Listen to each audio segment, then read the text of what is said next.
The diverse biological entity we call the brain has proven to be a very complex and dynamic organ.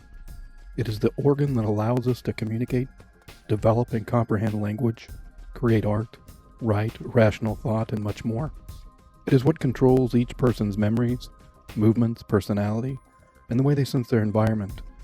With all the multiple variations of the human species, it would not be irrational to assume that there are a multitude of variations of the human brain. Some variations bring with it differences in mental cognitive function that are obvious and distinctively different than the determined norm. Some differences are thought of as deficits or dysfunctions. Some people call what you have been diagnosed with, some people call it a disorder.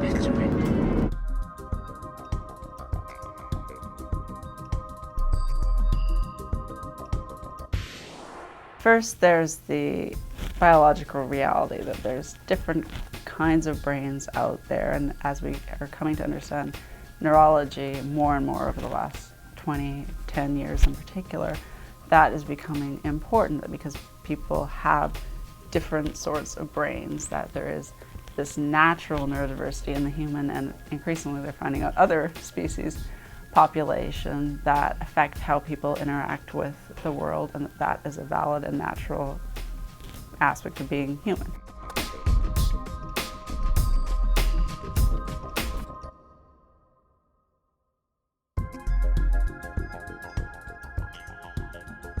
Also, neurodiversity refers to a political movement to try to recover or establish the basic human and civil rights of individuals who have certain types of brains, certain neurological differences that historically most societies have actively discriminated against, if not oppressed or even, killed systematically.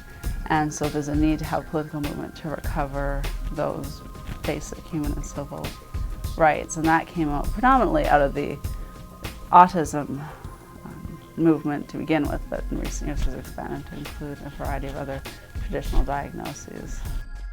Dr. Thomas Armstrong addresses 7 different neurological categories: autism, ADHD, dyslexia, mood disorders, anxiety disorders, schizophrenia, and intellectual disorders like Down syndrome. Kathy and Dawn Hardy have a 14-year-old daughter with Down syndrome. You have an ultrasound at like 20 weeks or something, and just standard. We went in for that, and they thought that there's sections in the brain called the vacuoles in the brain, and they were enlarged, which is an indication of Down syndrome. Things that occur today still as a matter of practice, not necessarily a public policy, like women being tested for Down syndrome when they're pregnant, has resulted in a dramatic decrease of Down syndrome, which might be considered a medical victory, but also could be considered a form of selective euthanasia of children. 99% of the people who find out they carry a baby with Downs choose not to have the baby. But it's kind of an alarming one. I mean, you could say in a way it's genocide. That there's a whole kind of group of people that society has kind of said don't deserve to live. But recently, in the last maybe 3 years, she's really kind of found her own. I mean, maybe 3-4 years, dance has been a really huge thing for her.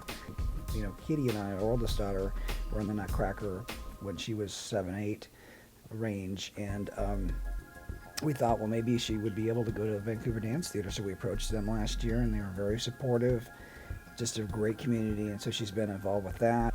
The reality is you can have a perfectly normal, healthy child that gets in a car accident and ends up with a horrific brain condition. So there's no guarantees. If you're going to be a parent, you have to agree to take what you get. Yeah. And she is she's really delightful. Understanding neurodiversity is complex, and encouraging society to embrace these differences the same way they do cultural and racial differences will be a challenge. As long as there are people talking about this idea, understanding will become more common, and people's definition of diversity will expand. As with all social movements, neurodiversity's day will come.